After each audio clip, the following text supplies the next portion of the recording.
What's up, everyone? Welcome back to another review. This time we're taking a look at Backdraft 2, the unnecessary sequel to an already good movie. Backdraft 2 follows the character of Sean McCaffrey, who was a child from that first movie, as he is now a arson investigator, and he is investigating a Halloween fire that took the lives of 5 children. And while doing so, he has to work with a partner named Brennan, who he has no interest in wanting to work with. Okay, that's the overall plot line of Backdraft 2.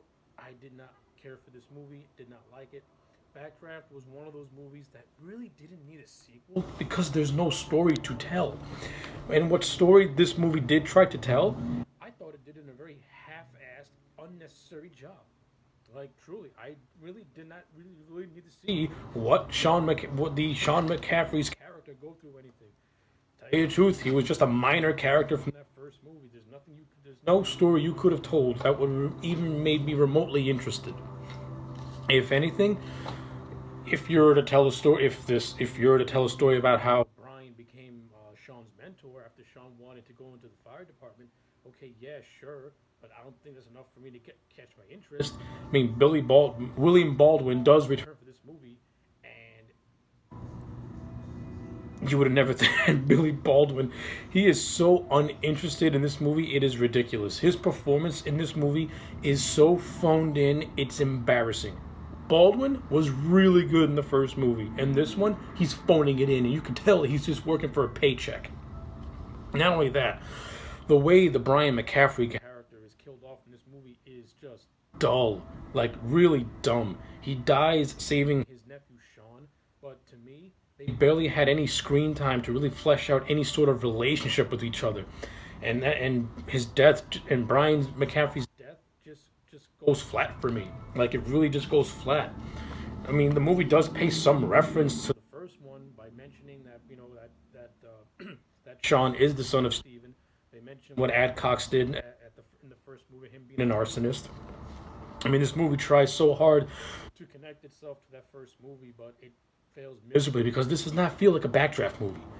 This feels like a police movie. This feels like a cop movie, pretty much. Sean McCaffrey and his partner Renning, they act more like cops than they do firefighters or arson investigators. They feel like they're FBI agents, and I'm so detached from how they're portrayed, from how their characters are portrayed.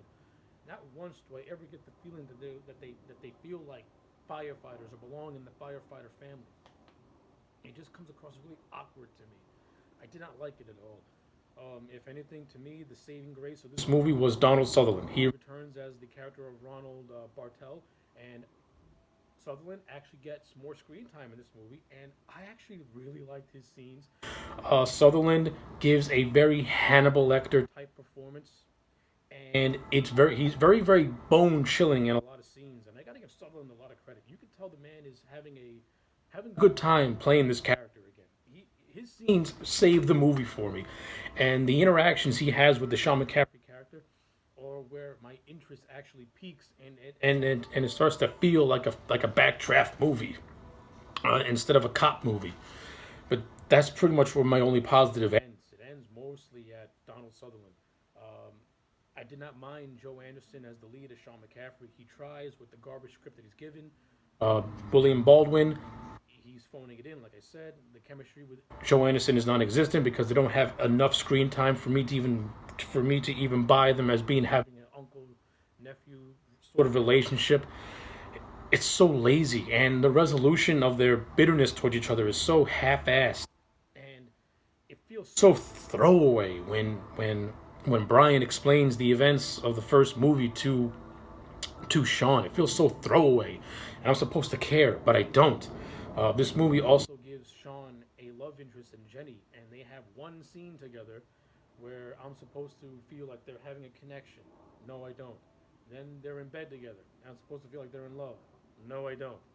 Tell you the truth, if you're going to do a romance angle, it should have been with the Renning character, because at least Sean and Renning have decent chemistry with one another. And when they're on screen, I actually do kind of sort of care a little tiny bit. And their relationship is more formed than this random throwaway relationship with this Jenny character. And not only that, the whole plot line of this movie so stupid. It's pretty much, you're hunting down terrorists. That's the villains of this movie are. They're terrorists. They're terrorists who are trying to, about nuclear missiles and something that's so ridiculously stupid. The first Backdraft movie had a very simple story. You understood why Adcox was committing these arson fires. It was because the alderman of of Chicago was shutting down fire departments and costing his friends and his brothers, his comrades, their jobs and their lives. So Adcox took matters into his own hands. This movie, I don't feel that whatsoever. Not only that, the first movie, you really saw the camaraderie with the station team. And this movie, there is no station team, pretty much. Like, no one is like, I feel no sense of camaraderie. Like, why was this movie made? Like, who is this movie for? Who wanted a Backdraft 2? I didn't. The first movie's fine, didn't need a sequel. There's no story here for me to even give a shit. The directing in this movie is amateur hour. This movie has the look and feel of a direct to Blu-ray movie, and it shows. The camera work is adequate at best. The cinematography is okay. The special effects are cheesy. The first movie had awesome practical effects with the manipulation of fire. This movie has just CGI. And you barely have any really awe-inspiring fire sequences that made that first movie stand out memorable. This movie's got absolutely nothing. It tries to be story-heavy, but the story sucks, and I don't care. Yeah, I'm done ranting and raving on Backdraft 2. I did not care for it. I'm going to give it a 2 out of 10. That 2 out of 10 goes for some performances, but it mostly goes for the handful of scenes that Donald Sutherland is in. Because, to me, his scenes are the best parts of this movie. Everything else is just so stock, generic, and I just don't care. So yeah, those are my thoughts on Backdraft 2. Let me know yours in the comment sections down below. Like this video and subscribe, and I will check you back.